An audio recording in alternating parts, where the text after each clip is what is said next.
Póngase de pie y cánteselo a Él.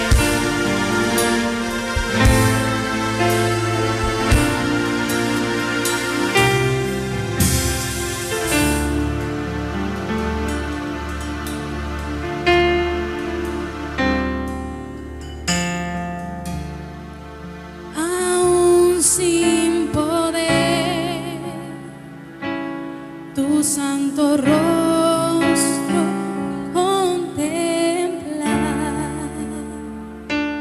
y aunque tu trono arriba en los cielos, lejos parece estar.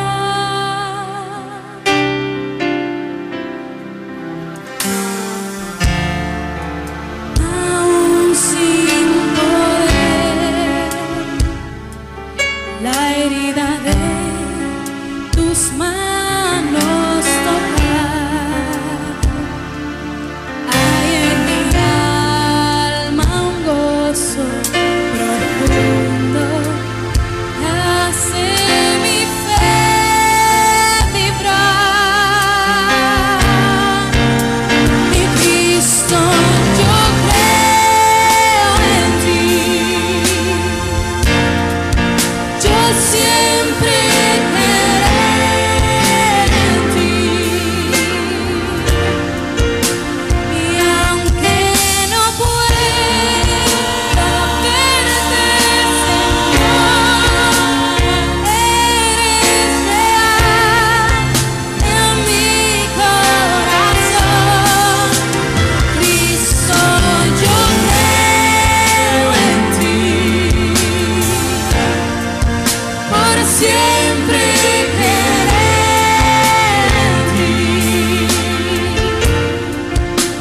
y aunque se niegue el mundo, no dejaré mi gozo perder. Yo creo en ti.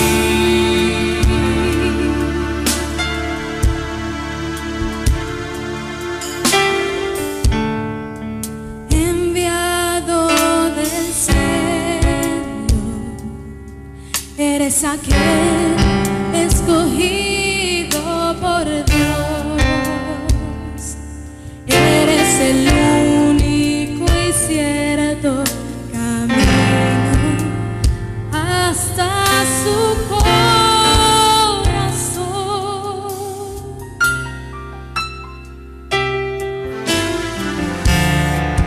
Moriste en la cruz, resucitaste y hoy vives en mí. Venciste al pecado y la muerte, y ahora soy libre al fin. Oh Cristo, yo creo en ti,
Dios les bendiga, hermanos y hermanas. La paz del Señor esté con cada uno de ustedes. Que el Señor les dé mucha, pero mucha victoria en este año que viene. Si Él tarda en venir, ¿verdad? Si Él tarda en venir, que Dios los ayude en todas las empresas que ustedes tengan en este año, confiando en la gracia y en la misericordia del Señor. Quisiera, hermanos, llevarles a una porción que está en 2 de Corintios, capítulo 4. 2 de Corintios, capítulo 4.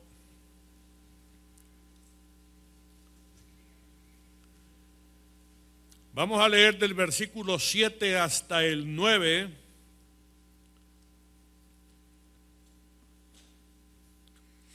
Porque me llama la atención 4 o 5 palabras que están ahí en estos versículos. 2 de Corintios capítulo 4 versículo 7 dice: pero tenemos este tesoro en vasos de barro, para que la excelencia del poder sea de Dios y no de nosotros, que estamos atribulados en todo, mas no angustiados, en apuros, mas no desesperados, perseguidos, mas no desamparados, derribados, pero no destruidos.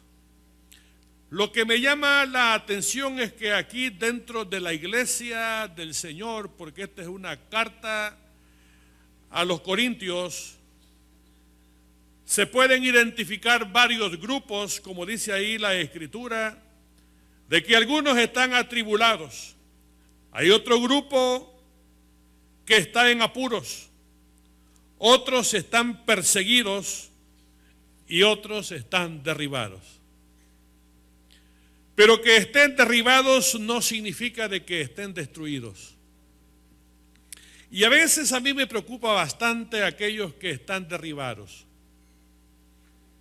aquellos que han caído, aquellos que tienen crisis de fe, como que si pareciera que no se van a levantar nunca.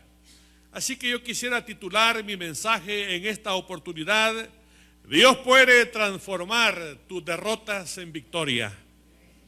Dios puede convertir esas desgracias en verdaderas fortunas para ti. Todas esas pérdidas Dios las puede convertir en unas verdaderas ganancias, hermanos. Yo creo que muchos de ustedes son testigos de lo que yo estoy diciendo, de que Dios los ha enriquecido en la prueba, en la sacudida, en la tempestad. Dios los ha sacado adelante, porque Dios así es, hermanos, y así será siempre, gloria al Señor. Así que en el transcurso de la vida, muchos de nosotros vamos a sufrir pérdidas, vamos a sufrir daños, vamos a experimentar en una área de nuestra vida o en otra área de la vida, en un tiempo o en otro tiempo de la vida, vamos a experimentar nosotros quizás bastantes fracasos. Nos vamos a encontrar como caídos, como derribados por las circunstancias de la vida. Y tal vez has echado a perder todo de un solo tajo, que nada te sale bien en la vida. Pudiera ser de que estés lleno de confusión, y debido a tanto que te ha pasado en la vida, que hay tanta desgracia alrededor, hay tanta adversidad. Hay gente, hermanos, que se quisiera quedar ahí en el suelo. Hay gente que no tiene más ánimo para levantarse. Hay gente que se quisiera quedar allí y que a lo mejor ahí llegara la muerte porque ya no quieren existir más. Hay gente que está realmente, hermanos, bastante, pero bastante desanimada. Quizás, hermanos, por las desgracias financieras.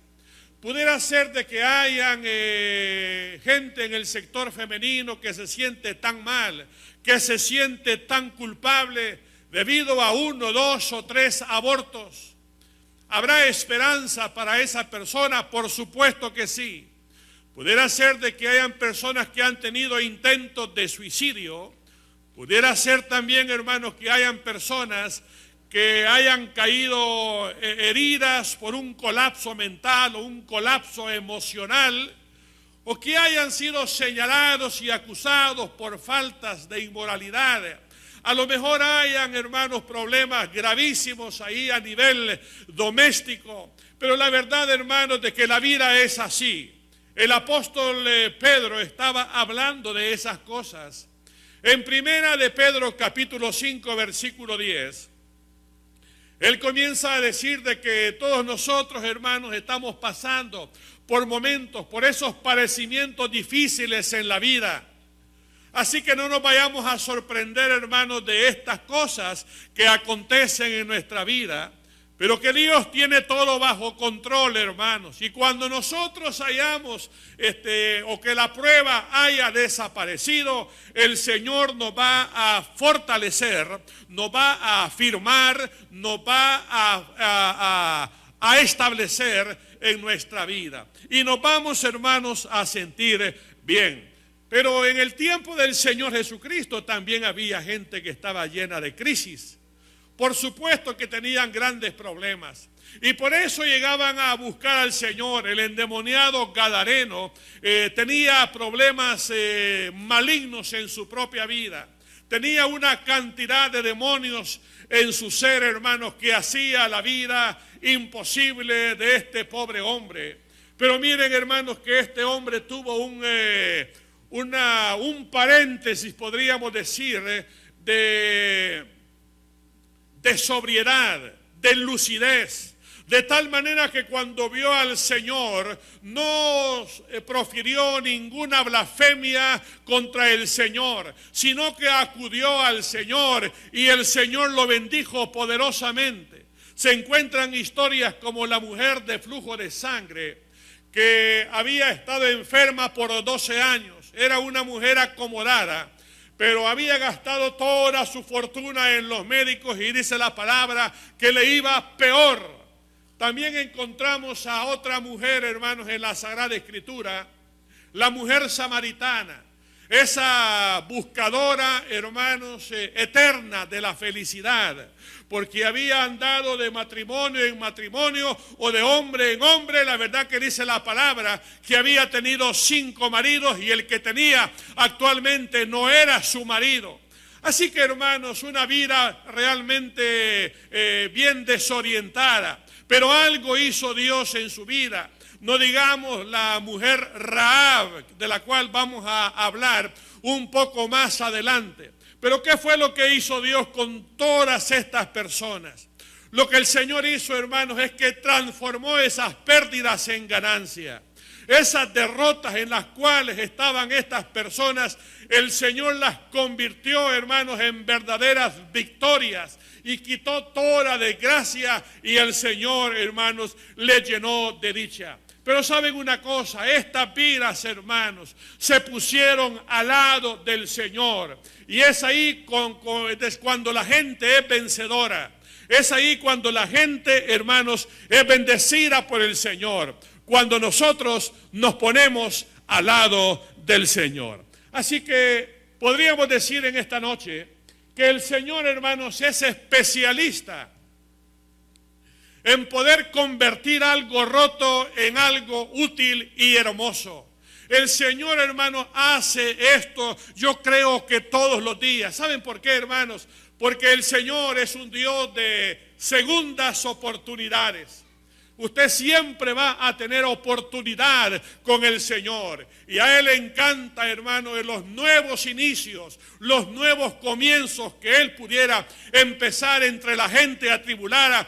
Al Señor le encanta llevar a cabo todas estas cosas.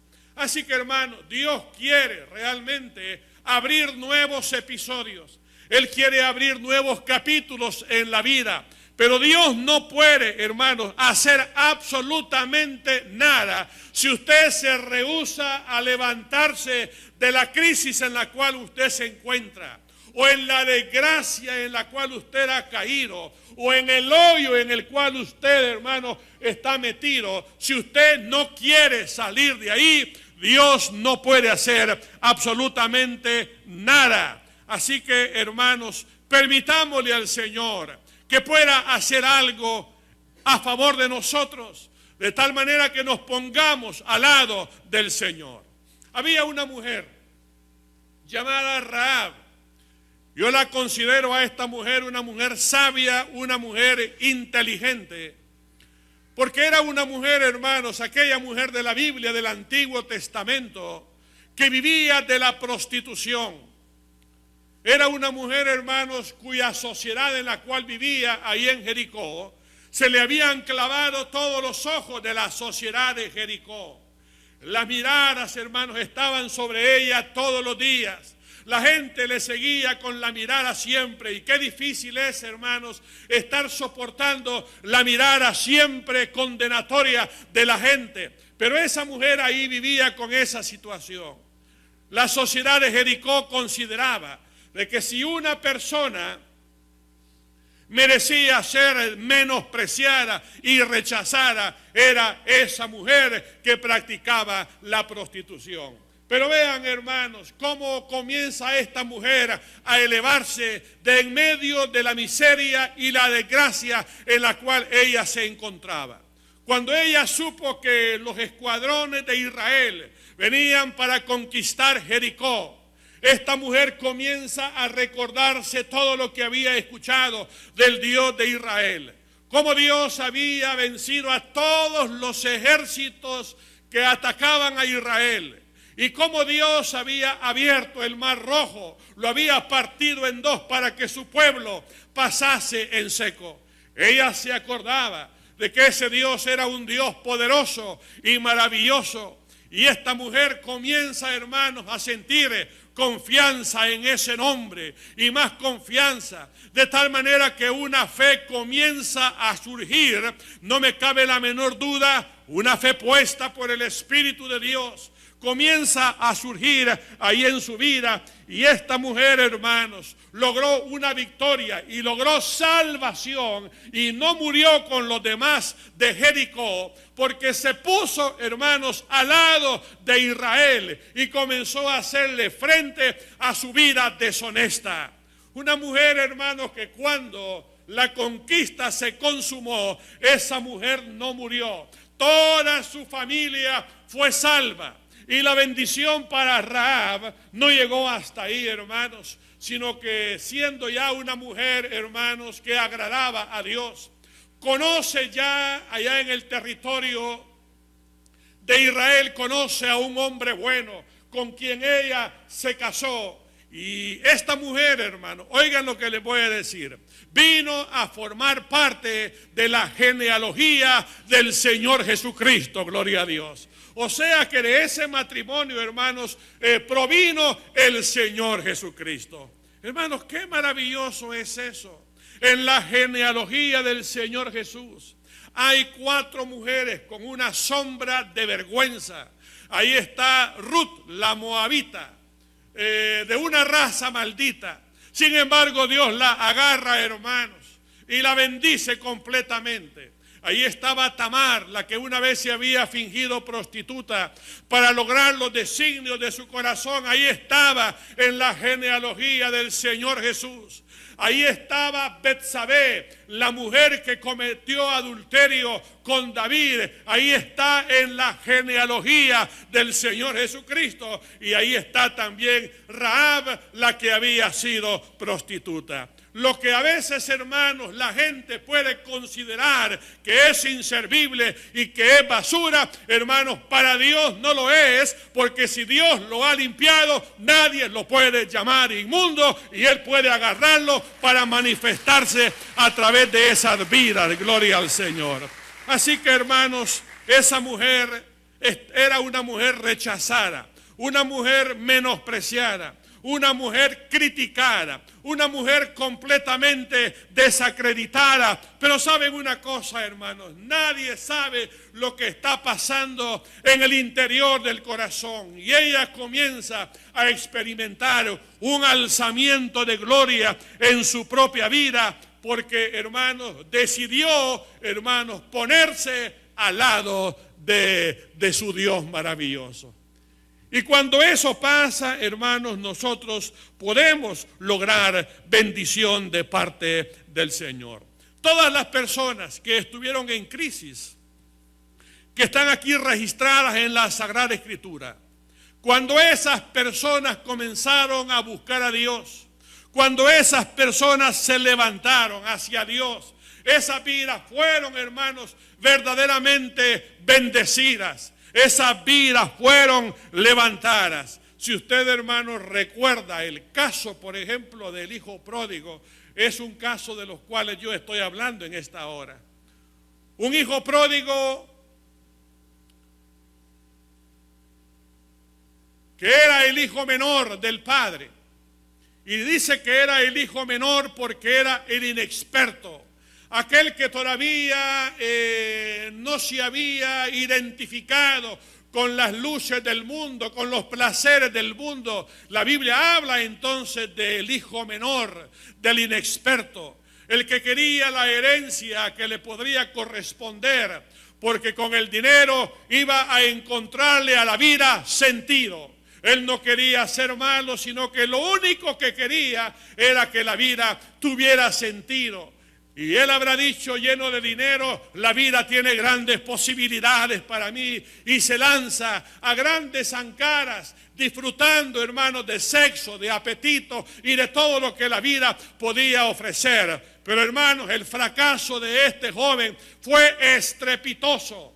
Había salido de su casa completamente rico, había salido saludable y bien vestido. Y ahora, hermano, se encontraba en un momento de su vida completamente desaliñado. Estaba en harapos, estaba enfermo y completamente acabado. Pero este hombre dijo, hermano, yo me voy a levantar e iré a la casa de mi padre y le diré, Padre, he pecado contra el cielo y contra ti. Yo no soy digno de ser llamado tu hijo. Y hermanos, el Señor hizo algo maravilloso. El padre comenzó a hacer una fiesta. Le puso vestido, le puso calzado, le puso, hermanos, un anillo en su dedo también, porque ese hijo había estado perdido, pero ahora había sido encontrado. ¿Por qué tanta bendición para ese hijo que había sido pródigo?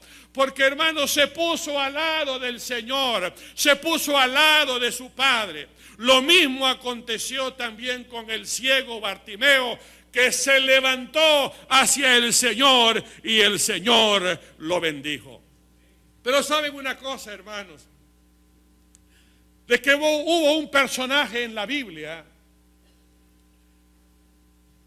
que había sido una persona muy exitosa en su ministerio. Realmente era un joven profeta llamado Elías, que había hecho muchos prodigios y maravillas ahí en Galaad y en todo el territorio de Israel. Este profeta comenzó a entrar en crisis por algunas razones que ustedes ya conocen. Y comenzó a tener crisis y más crisis y más crisis. Las amenazas de muerte de la reina Jezabel para con el profeta Elías eran serias. La reina quería matar al profeta Elías y Elías comienza a huir para escapar, hermanos, con su vida. Y posiblemente en esa huida, Elías comenzó a sentir, hermanos, la contaminación de sus emociones, de sus sentimientos y ahí en su mente, de tal manera que entra en una crisis de fe. A tal grado, hermano, era el problema y la desgracia en la cual se sentía este hombre de Dios, que encontró un árbol en cuya sombra él se desplomó. Y ahí, hermanos, comenzó a decirle a su padre: Señor, quítame la vida porque yo no soy mejor que mis padres. Hermanos, estaba lleno de complejos, estaba depresivo, había una crisis espantosa en su propia vida. Ya no quería seguir adelante. Una semana antes había mostrado grandes éxitos y grande poder y autoridad, pero una semana después estaba, hermano, en una terrible crisis. Se rehusaba levantarse de ese árbol bajo el cual él había llegado, hermanos, a reposar, y ya no quería levantarse de ese lugar. Y le decía al Señor: Señor, le oraba, Señor, yo no quiero más vivir, quítame la vida, Señor. Hermanos, gracias a Dios que Dios no contesta ninguna de nuestras oraciones que van así de esa manera, que no están en el centro de la voluntad de Dios. Porque, hermanos, si Dios hubiera contestado la oración de Elías, hermanos, este hombre hubiera dejado de hacer maravillas en el mundo en el cual él se encontraba. Así que este hombre, hermanos, ya no tenía fuerza física. La energía nerviosa estaba agotada. Había perdido de vista y de perspectiva al Señor. Hermanos, había un problema grave en la vida de él. Elías había caído. Y esa caída le había producido una deshonra en la reputación de este hombre de Dios, hermanos, tan amado por el Señor. Pero ¿saben qué pasó, hermanos? En medio de esa huida hacia el enebro, oiga bien lo que les voy a decir, los ojos de Dios estaban bien abiertos. Y los ojos de Dios comenzaron a seguir al profeta Elías hasta que él llegó al enebro, y en toda su estadía el Señor mostró un gran amor para el profeta de Dios. Hermano, esto a nosotros nos debe alentar grandemente, porque los ojos de Dios, hermanos, no solamente van a estar cuando hay victorias, cuando todo marcha bien, sino que cuando hay crisis en nuestra vida, hermano, es cuando el Señor está allí con su bendición. A veces nosotros no lo notamos de ninguna manera. A veces, hermanos, creemos de que Dios nos ha abandonado por las fallas o por las desgracias en las cuales nosotros caemos. A veces creemos de que Dios nos ha abandonado porque andamos en los valles de sombra y de muerte. No porque los hayamos buscado, sino que porque las circunstancias nos han llevado allí, a ese lugar. Pero miren, hermanos, la verdad es una cosa, de que el amor de Dios es más tierno, es más bondadoso y es más cercano cuando nosotros hemos fallado delante de la presencia del Señor. Cuando andamos en esos valles de sombra y de muerte, es cuando Dios está más cercano. Porque si no fuera así, hermanos, la desgracia nos visitaría a nosotros y nos quedaríamos en esa desgracia. Si no, recuerden el caso de Pedro, cuando negó al Señor, no una vez, hermanos, sino que en la misma cara del Señor le negó 3 veces. Era razón suficiente para que éste pudiese, hermanos, ser olvidado por el Señor y agarrar a otro, pero Dios no lo hizo. Le dijo a Pedro: Pedro, yo he rogado por ti para que tu fe no falte, gloria a Dios. Y después de la caída le mandó un mensaje con alguien diciéndole: díganle a Pedro que lo espero allá en Jerusalén. Y Dios lo hizo, uno de los grandes apóstoles de la historia, gloria al Señor.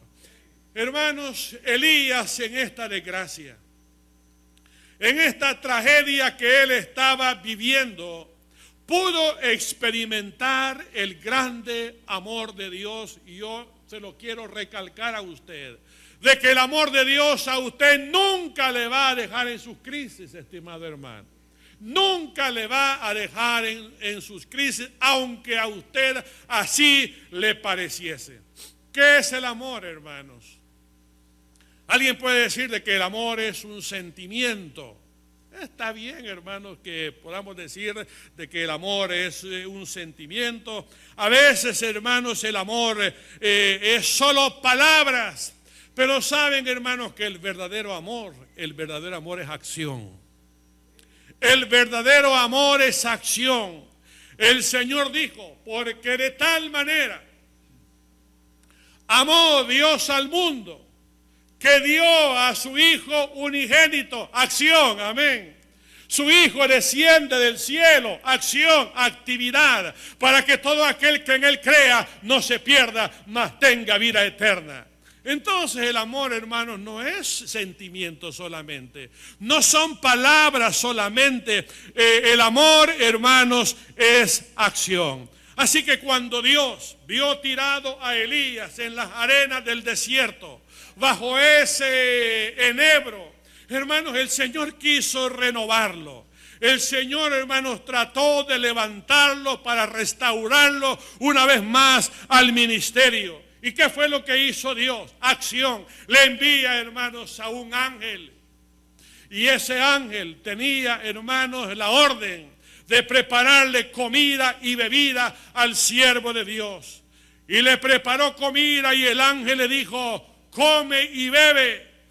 Y Elías comenzó a comer y comenzó este hombre a ser fortalecido. Pero hay una cosa importante, hermanos, en todo esto, que de parte de Dios no hubo palabras de reproche por esa falla. De parte de Dios no hubo amenazas de despido. De parte de Dios no hubo reprensión, no hubo condenación, ni tampoco, hermanos, hubo juicio en contra de este hombre de Dios. Y ahora que Elías estaba completamente devastado sobre las arenas del desierto, Dios solamente pensaba en una cosa, hermanos. Lo único que hacía Dios era amar a este hombre.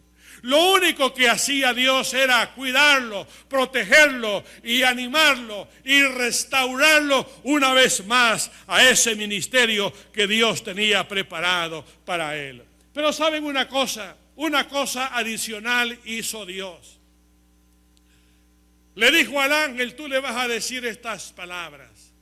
Levántate y come, porque largo camino te espera.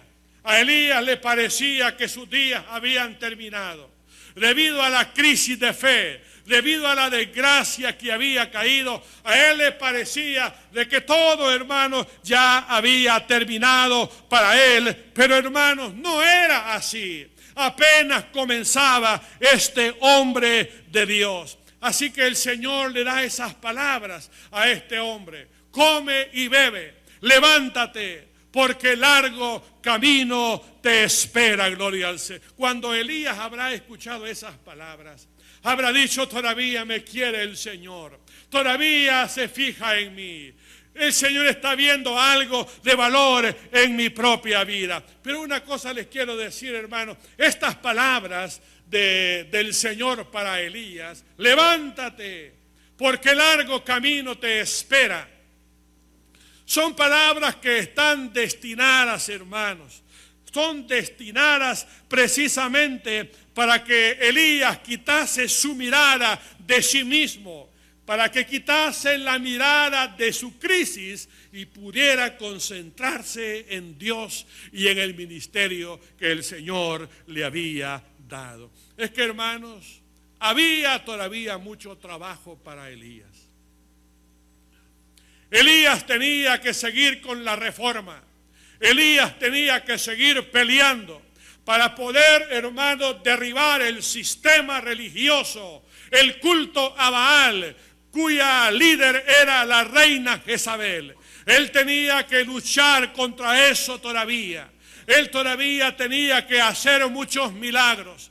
Elías todavía tenía que dar clases en la escuela de los hijos de los profetas. Este hombre de Dios todavía, hermano, tenía que ser arrebatado en un carro de fuego. Todavía, hermanos, tenía que ir a ungir y a discipular a un hombre llamado Eliseo, que sería el sucesor como profeta de Dios. Así que, hermanos, tenía mucho que hacer este hombre de Dios. Por lo tanto, Elías, que estaba, hermanos, fortalecido ya por esas comidas que el ángel le había dado y esas palabras: levántate, porque largo camino te espera. Hermanos, este hombre comenzó a caminar. Y comenzó a caminar hasta Horeb, el monte de Dios. Y ahí, hermanos, se encontró con Dios una vez más, en una cueva. Y Dios, hermano, comenzó a utilizarlo maravillosamente. Lo que les quiero decir, hermanos, con la vida de este hombre, es que Dios puede transformar nuestras pérdidas en ganancias. Dios puede transformar nuestras derrotas en victoria y nuestras desgracias, hermanos, en una verdadera dicha. Gloria al Señor. Y una cosa más, hermanos, que estando nosotros viviendo en las desgracias, sean las que sean, y habiendo caído a veces, hermanos, en los hoyos de la vida, donde nos pareciera que para nosotros no hay esperanza, cuando pareciera que no hay nadie ni nada que pudiera hacer algo a favor de nosotros, hermanos, usted pudiera ser destruido, usted pudiera ser hecho añicos. ¿Cuándo? En su dolor, en su aflicción, en su desesperación. Cuando en esa crisis o en esas desgracias en las cuales usted se encuentra, usted se rehúsa levantarse del sitio de su desgracia. Entonces usted tenga cuidado. Cuando usted rechaza el amor de Dios, cuando usted rechaza la diestra que le quiere sacar a usted de ese hoyo, y todavía peor, cuando usted, hermano y hermana, estando en crisis, estando en situaciones difíciles en la vida, usted agarra camino opuesto a la voluntad de Dios. Entonces, hermanos, yo creo que a usted no le puede ir bien. Han habido vidas que agarraron caminos opuestos y qué terrible les fue, hermanos. El caso de Jonás es un caso de esos. Dios le había dicho a Jonás: Jonás, yo quiero que vayas a Nínive. Ahí hay 120,000 personas que te están esperando, que no saben discernir entre su mano derecha y su mano izquierda. Y yo quiero que vayas a predicarle a ese pueblo. Pero Jonás, hermanos, en lugar de sentirse agradado, privilegiado, este hombre comienza, hermanos, a experimentar posiblemente amargura. ¿Cómo voy a ir yo a predicarle a los asirios tan mal que se han portado con el pueblo de Dios? Y con ese espíritu nacionalista, hermanos, ese hombre se rehusó, se rebeló contra Dios, y en lugar de irse para Nínive, se va en una dirección opuesta y se fue, hermanos, para Tarsis. Su rebeldía le llevó, hermanos, a zarpar en un barco que iba hacia Tarsis. Pero oiga, hermano, lo que les quiero decir: nunca llegó a Tarsis. Nunca llegó a Tarsis, porque no fueron las circunstancias de la vida, sino que fue Dios que le levantó 3 enemigos. Oiga, fue Dios el que le levantó 3 enemigos a Jonás. Y usted lo puede ver en Jonás capítulo 1, versículo 4. El primer enemigo que le levanta son los marineros, que en un momento dado lo iban a lanzar al mar para que desapareciera la maldición en la cual se encontraban ellos. En segundo lugar, le levanta otro enemigo a Jonás, que fue una tormenta espantosa y terrible como nunca habían experimentado los marineros. El tercer enemigo que le levanta el Señor a Jonás fue un pez grande que estaba destinado para tragárselo vivo a este hombre, hermanos. ¿Cómo nos puede ir bien en la vida si comenzamos en la terquedad, en la necedad, en la rebeldía? ¿Cómo nos puede ir bien en la vida, estimados hermanos? Dios tiene control sobre todas las cosas, ¿verdad? Y Él hará lo que Él quiere con nuestras vidas y lo que nosotros merecemos. Así que si nosotros, hermanos, no ponemos en orden nuestros caminos y no nos alineamos con el camino de Dios, a semejanza de Jonás, nosotros podríamos ser tragados vivos y terminar en la barriga de un pez grande. Terminar en la barriga de la circunstancia de la vida. Vas a querer encender un fósforo en la oscuridad y no vas a encontrar nada.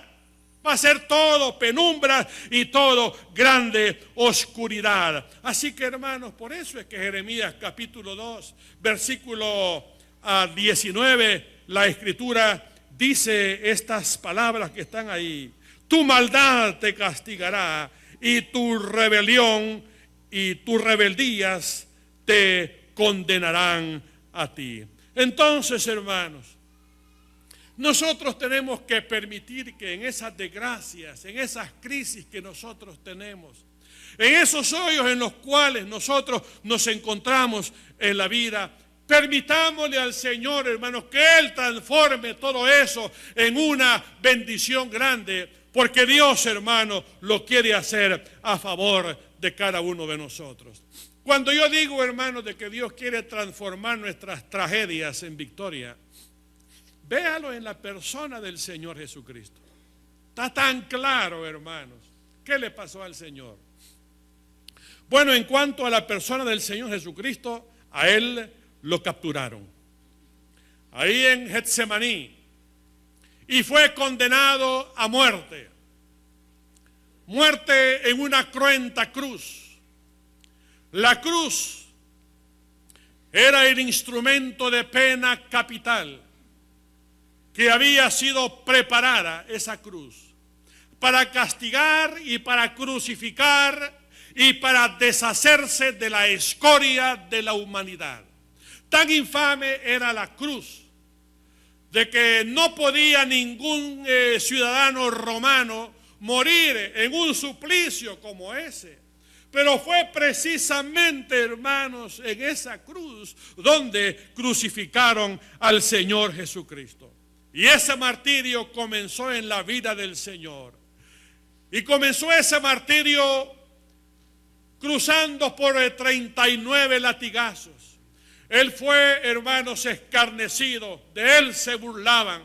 Le ponían una capucha, alguien agarraba un palo y le golpeaban la cabeza y se burlaban de él diciéndole: profetiza, di quién es el que te ha golpeado.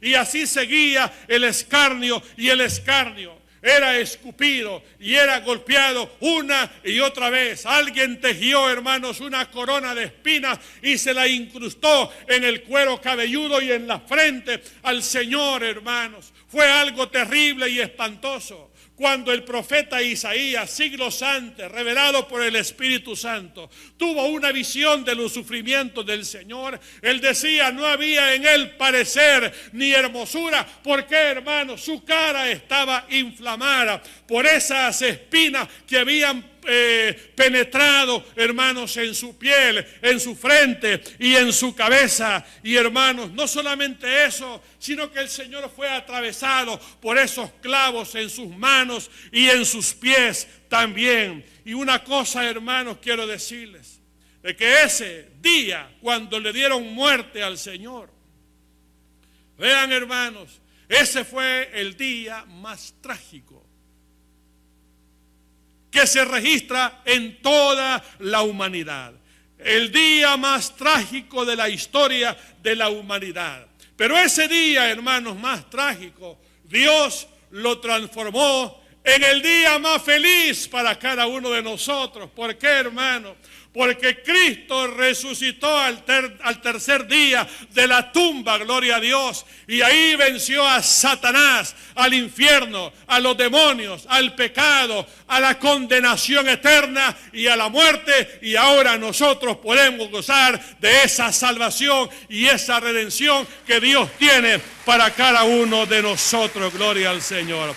Así que, hermanos, el día más trágico se convirtió en el día más feliz. Y eso es lo que Dios, hermanos, quiere hacer en la vida de cada uno de nosotros. Si a nosotros no nos va bien en la vida, si usted se siente como en un hoyo que no hay salida para usted, si usted se siente como el profeta Elías, que se siente en una crisis espantosa y terrible, y como que si ya no hay nada para usted, oiga las palabras del Señor para su vida. Levántate, porque largo camino te espera, gloria al Señor. Porque yo no he terminado todavía contigo. No eres una persona irremediable. Y si aquí hubieran personas que todavía no conocen al Señor y están pasando por momentos de crisis, ¿por qué no le da usted oportunidad al Señor para que Él haga algo en su vida? Para que Dios haga algo maravilloso. ¿Qué consejos pudiera darle yo a usted en esta hora? Usted que sangra, usted que está en crisis, usted que está atravesando por tragedias en su vida, yo le diría a usted, levántese usted con el corazón en la mano y llegue pidiéndole perdón al Señor y arrepiéntase de sus pecados. Amén. Y en tercer lugar, invítelo para que Él entre a su vida, gloria a Dios. Invítelo para que Él entre a su vida, para que se cumpla en su vida un versículo que hay en la palabra. Apocalipsis capítulo 3, versículo 20. Ese versículo, hermanos, es precioso. Ese versículo es maravilloso, que ha sido inspiración de algunos pintores en medio de la sociedad. Ahí dice la palabra del Señor: he aquí, yo estoy a la puerta y llamo. ¿A cuál puerta, hermanos? A la puerta de su corazón, amén. He aquí yo estoy a la puerta y llamo, porque es lo único que el Señor puede hacer. El Señor tiene poder para derribar esa puerta de su corazón de una patada o de un codazo, pero Él nunca lo va a hacer, porque Él nunca va a violar su libre albedrío, nunca va a violar su autoridad. Lo único que el Señor puede hacer es estar a la puerta y llamar a la puerta de su corazón. En una oportunidad un pintor quiso pintar Apocalipsis 3:20. Ese versículo lo quiso dejar plasmado en un lienzo. Y él comenzó a pintar al Señor Jesús, que estaba tocando a la puerta de una casa.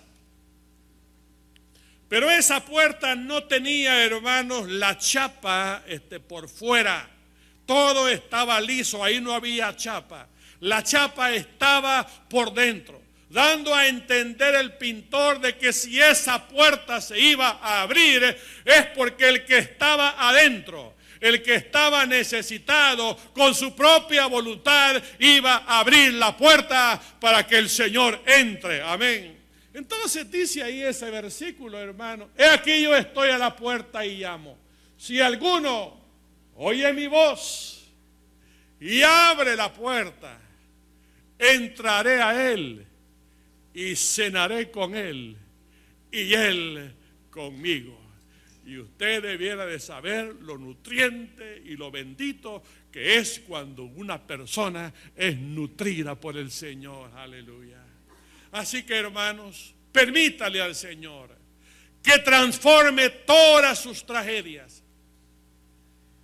en bendición, en victorias, en triunfos, y usted nunca se va a arrepentir del paso que usted esté dando. Jamás usted se va a arrepentir. Y yo le voy a pedir a la congregación que se ponga en pie en este momento, porque vamos a orar al Señor en esta hora.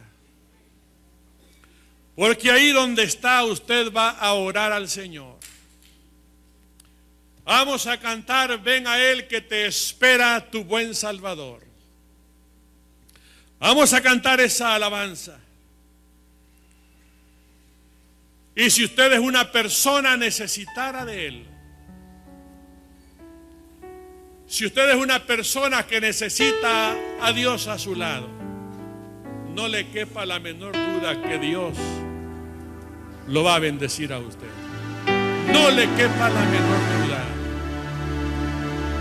Vamos a cantar esa alabanza al Señor. Siempre en una reunión hay personas necesitadas. Siempre hay vidas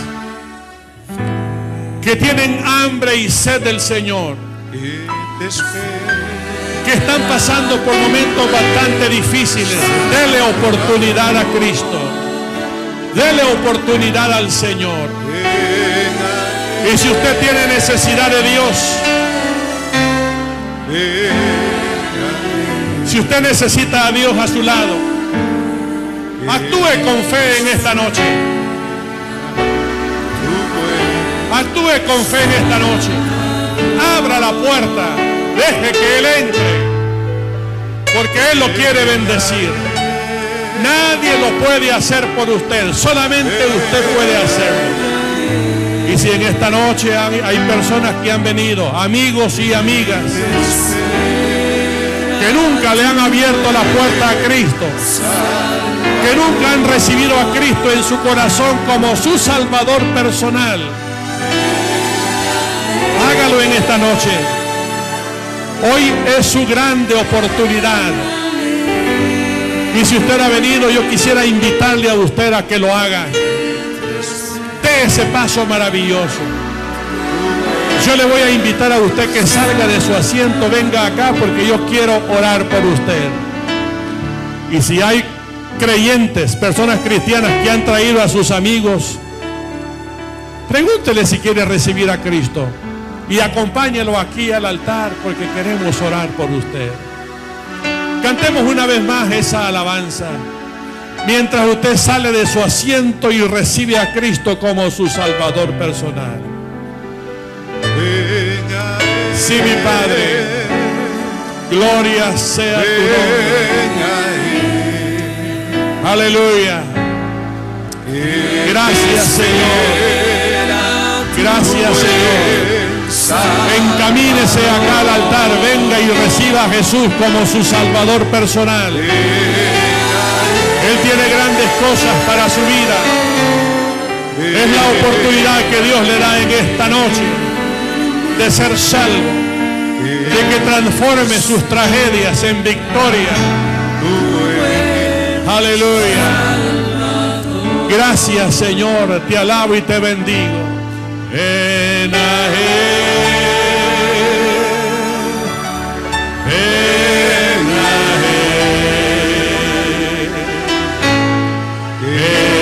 Espera tu buen Salvador.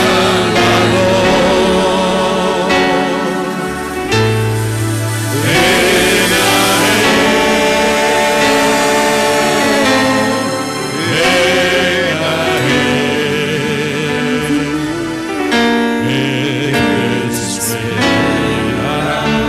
tu buen Salvador.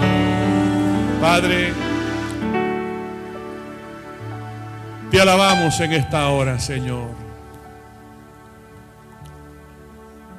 Gracias por esta vida que se acerca, oh Dios, a tus pies.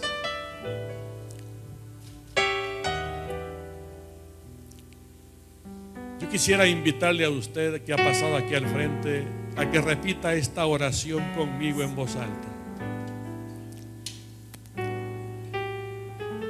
Ahí donde está, invite a Cristo en su corazón. Repita: Señor Jesús, vengo delante de tu presencia. para pedirte, oh Dios, que perdones todos mis pecados, que me limpies de toda maldad,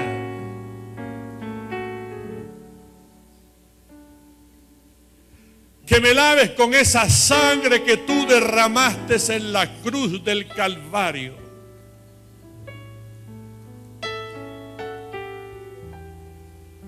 Señor, llévate toda mi maldad, toda mi rebelión. Límpiame, Señor, de todas mis flaquezas y fallas.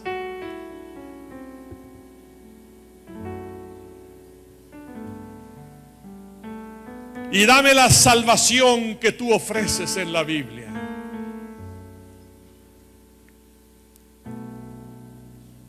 Sálvame, Señor, que si tú vienes en esta noche, yo me voy contigo, Padre. Y te pido que el Espíritu Santo se quede conmigo todos los días de mi vida. Ya no estoy solo, Señor. El Espíritu de Dios está conmigo. Padre, en esta noche están aconteciendo 3 cosas en mi vida. Has perdonado mis pecados por la fe. Me das la salvación.